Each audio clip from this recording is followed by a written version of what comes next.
لیکن ماں کے لیے جو حضور کے جذبات ہیں وہ حضور کے اپنے جذبات ہیں. بات اینڈ کرتے ہوئے حضور علیہ السلام کی امی جان کا ذکر کر کے بات ختم کرنا چاہتا ہوں. حضور کی پیاری امی جسے آمنہ کہتے ہیں, آپ نے ابتدا میں ذکر سنا حضور کی امی جان کا. ماں ہونے کے اعتبار سے کوئی ثانی نہیں ہے, اور حضور کی امی جان کا وصال صرف 21-22 سال کی عمر میں ہو گیا تھا. اور جوانی میں وہ دنیا سے گئی. بہت اچھی شاعرہ تھی, شعر کہنا جانتی تھی. سب سے پہلے رسول اللہ کی نعت اگر کسی نے کہی ہے تو وہ حضور کی امی جان سیدہ آمنہ ہے, اور وہ اشعار ابھی بھی تاریخ میں موجود ہے.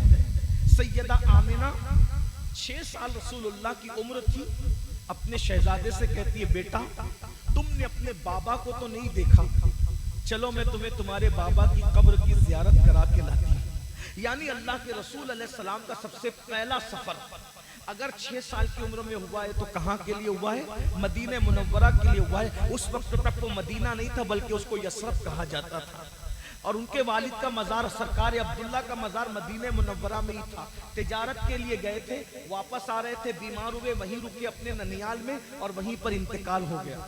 تو وہاں والد کے مزار کی زیارت کے لیے لے کر کے گئی, اور جب واپس لوٹ رہی تھی تو اتنی بیمار ہو گئی.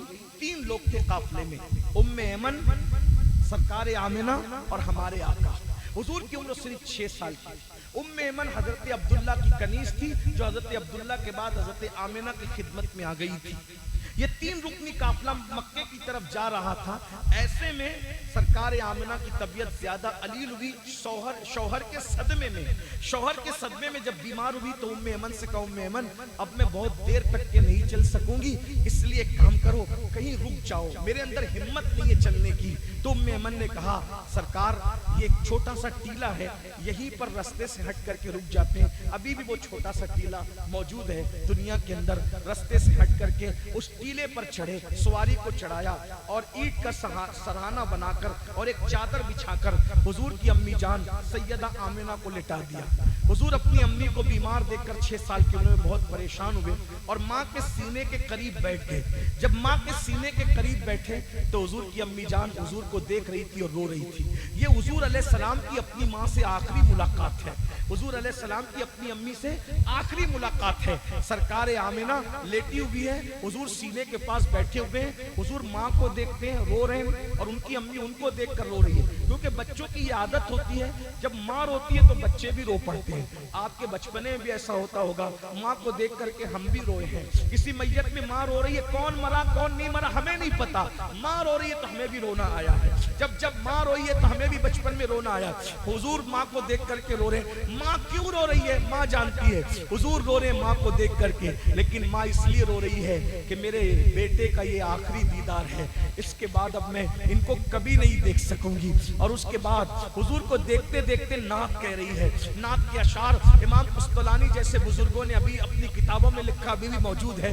سرکار آمنہ کے جو اشعار ہیں اس کا مفہوم, چند اشعار کا مفہوم پیش کر رہا ہوں. حضرت آمنہ اپنے اشعار میں کہتی ہے میرا بیٹا وہ ہے جو کبھی بتوں کی مدد نہیں کر سکتا, کبھی بتوں کا پرچار نہیں کر سکتا. اس سے حضرت آمنہ کی عقیدے کا بھی پتہ چل رہا ہے. میرا بیٹا بتوں کا پرچار نہیں کر سکتا, بتوں کی مدد نہیں کر سکتا. اور فرمایا اللہ اکبر, میں نے اس بیٹے کو جنم دیا ہے کہ مشرق و مغرب اس کے نور سے منور ہو جائیں گے. میں نے پیدائش کے وقت جو مناظر دیکھے ہیں وہ مناظر اگر سچے ہیں تو میرے بیٹے کی بڑی شان ہوگی, بڑا مقام ہوگا. اور آخری شعر یہ تھا کہ ہر نئی چیز پرانی ہو جائے گی, ہر زندہ کو موت آ جائے گی, لیکن آمنہ کو کبھی بھلایا نہیں جا سکے گا. آمنہ کا ذکر مشرق و مغرب میں ہمیشہ باقی رہے گا, ہمیشہ میرا ذکر ہوگا, کیونکہ میں نے ایسے بیٹے کو جنم دیا ہے.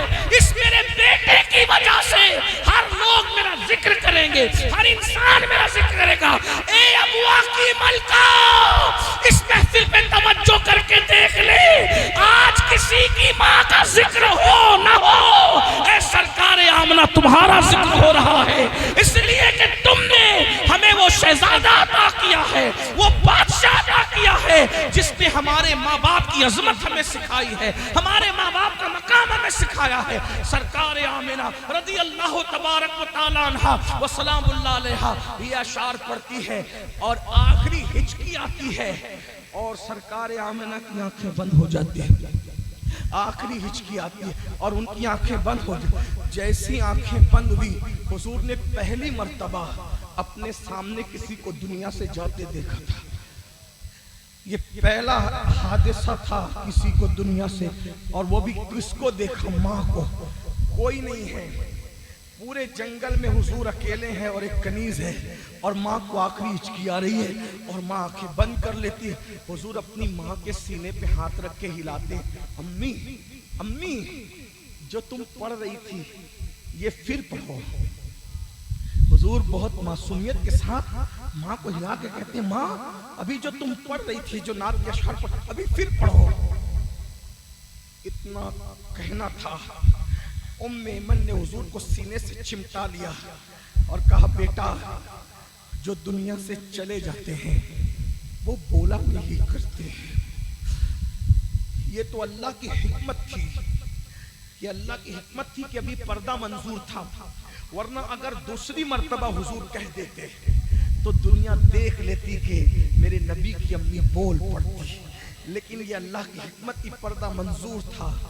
میرے نبی کو ام ایمن نے کہا, شہزادے تمہاری امی انتقال کر گئی, اور جو انتقال کر جاتے انہیں دفن کیا جاتا ہے.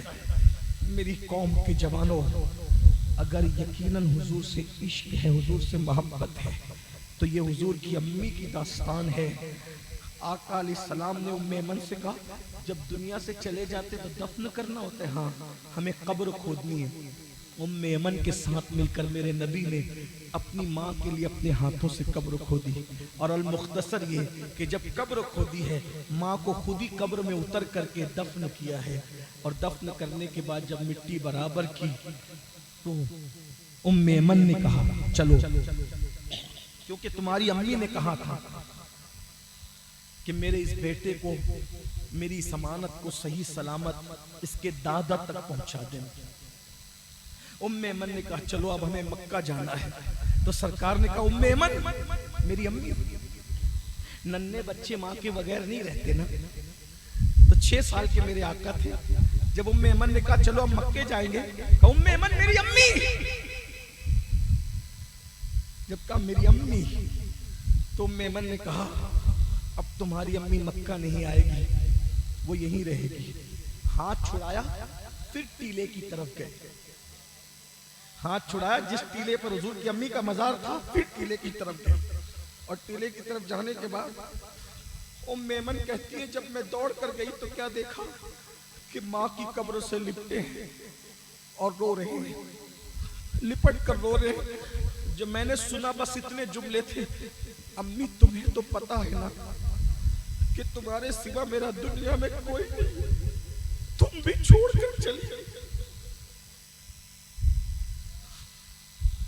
تمہیں تو پتا ہے کہ تمہارے سوا میرا دنیا میں کوئی نہیں, تم بھی چھوڑ کے چلی گئی. میں نے اٹھایا, سینے سے لگایا, میرے لال چلو, اس امانت کو عبد المطلب تک مکہ پہنچانا ہے. ام ایمن کہتی ہے, جب میں ان کو گود میں لے کر ٹیلا اتر رہی تھی تو وہ پلٹ پلٹ کر اپنی ماں کے مزار کو دیکھ رہے تھے اور رو رہے تھے. اس منظر کو یاد کریں, ماں کے باغیوں, نبی کے وفادار نہیں ہو سکتے جب تک ماں سے بغاوت کرو گے, باپ سے بغاوت کرو گے. پلٹ پلٹ کر دیکھ رہے ہیں. ام ایمن جب دیکھتی ہے کہ حضور پلٹ پلٹ کر دیکھ رہے, ام ایمن بھی رو پڑتی ہے. پتہ نہیں حضور کتنا روئے اور کس طرح چپ ہوئے اور آنسو کس طرح خشک ہوئے. ام ایمن حضور کو لے آئی. پوری زندگی پھر حضور اپنی امی کو یاد کرتے رہے اور بہت یاد کرتے رہے. آخری بات یہ ہے کہ حضور نے ہر لمحہ ماں کو یاد کیا. ماں کو بھولنے والوں, حضور نے نبی ہونے کے بعد بھی اپنی ماں کو یاد کیا. جس کے گھر میں ہر چیز تھی اس نے ماں کو یاد کیا. اور یاد رکھنا, ہر خوشی میں ماں باپ یاد آتے ہیں, یہ فطرت ہے. ہر غم میں ماں باپ یاد آتے ہیں, یہ فطرت ہے. لیکن ماں کو ستانے والے اور باپ کو ستانے والوں کو جب ماں باپ یاد آتے ہیں تو ان کی خوشی غم میں بدل جاتی ہے, اور وہ تو ہمیشہ غمگین ہی رہتے ہیں. لیکن میرے آقا جنہوں نے 6 سال تک صرف 6 سال بھی نہیں بلکہ ماں کی صحبت زیادہ پائی بھی نہیں. 4 سال تک تو حلیمہ کے گھر رہے, 2 سال ماں کے ساتھ رہ سکے, لیکن ماں کو بہت پیار دیا, ماں سے بہت پیار لیا. ایک دن حضور علیہ السلام اکثر امی کو یاد کرتے تھے, سرکار آمنہ, اور امی جان جو نبی کائنات کی جان ہے وہ نبی کی امی جان آمنہ, امی جان آمنہ ہے. حضور ان کو یاد کرتے تھے. ایک مرتبہ کا واقعہ ہے کہ مغرب کی نماز ہو چکی ہے, عشاء کے وقت کا انتظار ہے. توجہ کرنا بھائیو, مغرب کی نماز ہو چکی ہے. ہمارے ہاں گھڑیاں لگی ہوتی 8:30 بجے عشاء, 8:15 بجے عشاء, 8:45 بجے عشاء. گھڑی کے مطابق لوگ آتے جاتے. اس دور میں گھڑی کا تصور نہیں تھا. مغرب پڑھ کر لوگ انتظار کرتے تھے, عشاء کا وقت شروع ہوگا, حضور مصلی پہ جائیں گے, عشاء پڑھ کے پھر ہم اپنے گھروں کو جائیں گے.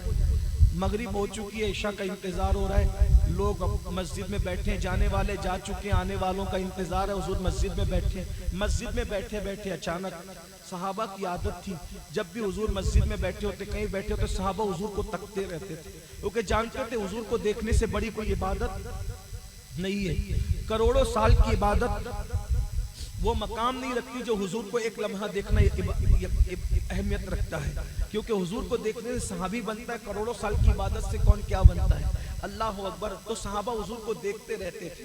اچانک صحابہ کرام نے ایک منظر دیکھا کہ حضور علیہ السلام بیٹھے ہیں تنہائی میں, سب سے الگ تھلگ, اور سر جھکا کر کے حضور کی آنکھوں سے خاموش خاموش آنسو نکل رہے ہیں, خاموش خاموش آنسو. اور وہ آنسو داڑھی شریف پر آتے ہیں اور نچھاور ہوتے ہیں دامن کی طرف. صحابہ کو اپنی خوشی سے زیادہ حضور کی خوشی عزیز تھی, اور اپنے غم سے زیادہ حضور کو بے چینی, حضور کی بے چینی ان کو بے چین کر دیتی تھی. جب صحابہ کرام حضور کو تک رہے تھے, اچانک دیکھا کہ اللہ کے رسول کی آنکھوں میں آنسو ہے. تڑپ گئے, اور تڑپنے کے بعد قریب آئے اور عرض کی, آقا رونے کی کوئی وجہ تو معلوم نہیں ہوتی, سرکار ہمارے ماں باپ آپ پہ قربان, بتائیں کس چیز نے آپ کو رلایا ہے. میرے آقا فرماتے, صاحبو آج مجھے میری ماں یاد آ گئی, آج مجھے میری ماں یاد آ گئی. ماؤں کو تڑپانے والوں, جو کونین کا والی ہے, وجہ تخلیق کائنات ہے, ان کو ماں یاد آتی ہے, آپ کو بھی یاد آئے گی. بہت معافی کے ساتھ 2 جملے سن لے, بات آگے بڑھنے سے پہلے. ہم لوگوں کے ہاتھ پاؤں چومنے والوں, ہمارے ہاتھ پاؤں چومنے سے تمہیں جنت نہیں ملے گی. ہماری دعوتوں میں گرم گرم کھانوں کا اہتمام کرنے والوں, کچھ نہیں ملے گا اگر تم نے ماں باپ کو ترسایا ہے. تو جاؤ اپنے ماں باپ کے ہاتھ چومو, اور پہلے ان کے ہاتھ چومو, پھر ادھر آؤ. اور اگر وہاں ہاتھ نہیں چومتے تو یہاں ہاتھ پیر چومنے سے کچھ نہیں. تمہاری جنتیں تمہارے گھروں میں پڑی ہوئی ہے, تم انہیں چھوڑ کر کے ادھر ادھر بھٹک رہے ہو. علماء سے کہتے ہو سلیم میاں دعا کریں, ہاشم صاحب دعا کریں, امین القادری دعا کریں. یاد رکھنا ہماری دعائیں, کتنا بھی نیک پرہیزگار متقی ہو, ہماری دعائیں قبول بھی ہے, رد بھی ہے. لیکن جاؤ سند یافتہ سرٹیفائی دعا جو حضور نے بتائی ہے, فرمایا ماں باپ جب دعا کرتے ہیں ان کی دعا کبھی رد نہیں ہوتی. دعا والدہی لولدہی کا دعائی لکم, تمہارے باپ کی دعا تمہارے حق میں ایسے ہے جیسے نبی کی دعا امتی کے لیے ہوا کرتی. ان کی دعائیں چھوڑ کر ادھر ادھر دعا کے لیے بھٹک رہے ہو. حضور نے فرمایا, بلکہ کیا فرمایا, دعا والدہی لولدہی کا دعائی لکم. نبی بھی نہیں فرمایا بلکہ فرمایا جیسے میری دعا تمہارے حق میں ہے ویسے تمہارے ماں باپ کی دعا تمہارے حق میں ہے. بتاؤ کیا سید الانبیاء کی دعا رد ہو سکتی ہے؟ تو جیسے سید الانبیاء کی دعا رد نہیں ہوتی, حضور کے صدقے میں حضور نے بتایا تمہارے ماں باپ. اور یہ بات, یا کچھ لوگ ہم سے ماں باپ کی فضیلت سننے بعد, حضرت میرے ابا تو شراب پیتے ہیں, وہ تو جوا کھیلتے, وہ تو نماز نہیں پڑھتے. میں نے کہا باپ شراب پیتا ہو, جوا کھیلتا ہو, شرابی ہو, جواڑی ہو, کچھ ہو, اس کا احترام آپ پہ فرض ہے, کیونکہ باپ کا احترام نیک ہونے کی وجہ سے نہیں ہے, ماں باپ کا احترام ماں باپ ہونے کی وجہ سے ہے. اس کو یاد رکھنا. بلکہ اللہ نہ کرے معاذ اللہ, اگر ماں باپ کافر بھی ہوں تو بھی ان کا حق ادا کیا جائے. ایک صحابی حاضر ہوئی، حضور میری امی کافر ہے اور وہ شراب بھی پیتی ہے، میں کیا کروں؟ سرکار نے فرمایا محبت سے منع کر شراب پینے کے لیے، اور اگر نہیں مانے تو جب وہ شراب پی کے بے ہوش ہو جایا کرے تو اس کو اٹھا کے اپنے بستر پہ لٹا دیا۔ دیکھ رہے ہمارا مذہب یہ ہے، کافر ماں باپ کا بھی حق ادا کیا جائے گا۔ اپنے مسلمان ماں باپ کو چھوڑ دیا، بہانے کرتے ہو، اللہ دور نہیں ہے، سن لو۔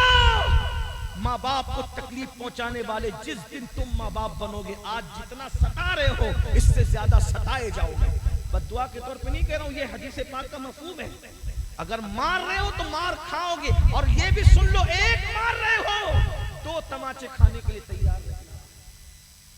ایک وقت تو بھوکا رکھ رہے ہو، 2 وقت تو بھوکے رہنے کے لیے تیار رہنا۔ گھر سے نکال رہے ہو، گھر سے پھینکے جانے کے لیے تیار رہنا۔ اپنی جوانی پر اتنا غرور اچھا نہیں ہے۔ دین چھوڑ دیا، مذہب چھوڑ دیا، مسلک سے دور ہو گئے، آؤ اپنے نبی کی زندگی۔ حضور علیہ السلام رو رہے، اور جب حضور کی آنکھوں میں آنسو ہے، صحابہ نے پوچھا کہ کیوں رو رہے؟ رونے کی وجہ معلوم نہیں۔ فرمایا میری امی کی یاد آ گئی، میری ماں مجھے یاد آ گئی۔ جب ماں کا نام سنا سب صحابہ رو پڑے، سب رو پڑے، سب رونے لگے۔ سرکار آمنہ کی یاد سب کو آ گئی۔ جب روتے روتے کچھ افاقہ ہوا تب حضور نے کچھ کہا، سب نے کان لگائے تو الفاظ یوں ترتیب پائے، کاش آج میری امی ظاہری زندگی میں حیات ہو۔ آج میری امی، یہ حضور کے الفاظ ہیں، مفہوم کے طور پہ عرض کر رہا ہوں، آج میری امی ظاہری زندگی میں حیات ہوتی کتنا اچھا ہوتا۔ میں ایسا سوچتا ہوں کہ شاید اس لیے یہ بات ہو رہی ہو کہ آمنہ سرکار کہتی تھی نا کہ میرا بیٹا یہ ہوگا، یہ ہوگا، یہ ہوگا، یہ ہوگا، تو آج وہ ساری چیزیں تو ظاہر ہو گئی نا۔ تو آج میری امی یہ سب دیکھ کے کتنا خوش ہوئی۔ ہاں، ہماری امیاں بھی خوش ہوتی ہے نا، آپ کی امیاں بھی آپ کی ڈگری دیکھ کے، عزت دیکھ کے خوش ہوتی ہو۔ حضور کہتے کاش میری امی ظاہری زندگی میں حیات ہوتی کتنا اچھا ہوتا۔ آرے چل گئے دلوں پر۔ پھر میرے آقا نے دوسرا جملہ کہا، اگر آج میری امی حیات ہوتی تو کیا ہوتا؟